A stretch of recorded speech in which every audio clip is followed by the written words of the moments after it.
most compelling fantasy anime of the decade isn't about saving the world, but about what happens the day after you win. We are so used to the hero's journey ending with the grand defeat of the Demon King, but Frieren, Beyond Journey's End asks a terrifying question. What do you do when the credits roll, but your life is barely just beginning?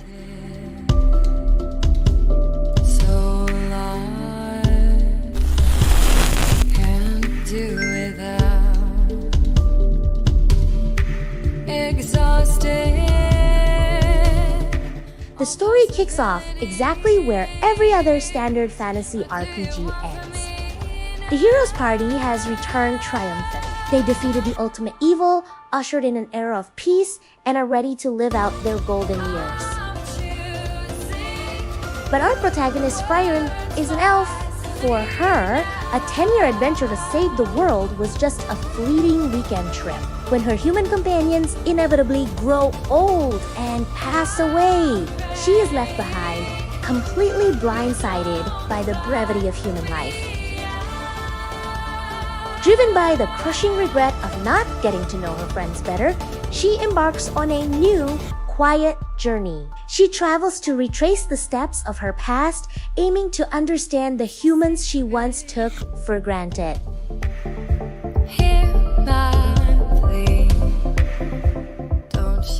Frieren completely shatters traditional fantasy and isekai trash tropes. It replaces explosive power scaling with profound philosophical dread. The central conflict isn't a monstrous villain. It's the relentless, unforgiving passage of time.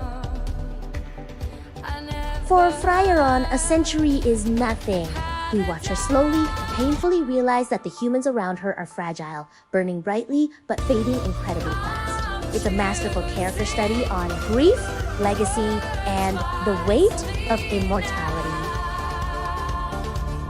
We have to talk about Madhouse's execution. They didn't rely on constant, flashy sakuga to carry the show. Instead, they weaponized quiet pacing. The directing breathes, allowing long stretches of silence to convey massive emotional weight.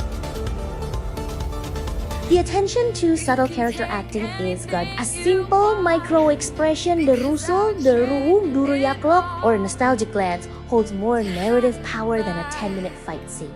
Though, when the magic combat does happen, it goes unbelievably hard. You can take anything you want, because I trade it all. If you check MyAnimeList, Frieren didn't just review well. It literally dethroned Fullmetal Alchemist Brotherhood for the #1 spot. That is an insanely rare feat that sent the entire anime community into a massive uproar. Over on Reddit's R Anime, weekly discussion threads were filled with people admitting this show gave them constant existential crises. The consensus is practically unanimous. Fans are praising it as a generational masterpiece of storytelling. Sure, a few reaction junkies on Twitter complained it was too slow or lacked shonen hype, but they completely missed the point. The slow burn is the feature, not a bug. It forces you to slow down and actually feel the passage of time.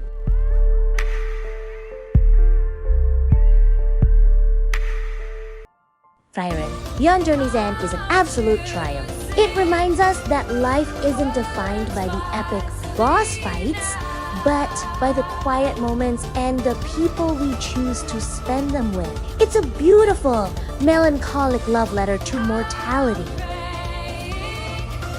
If you have an ounce of patience and want a deeply moving narrative that will stay with you long after the credits roll, this is mandatory viewing.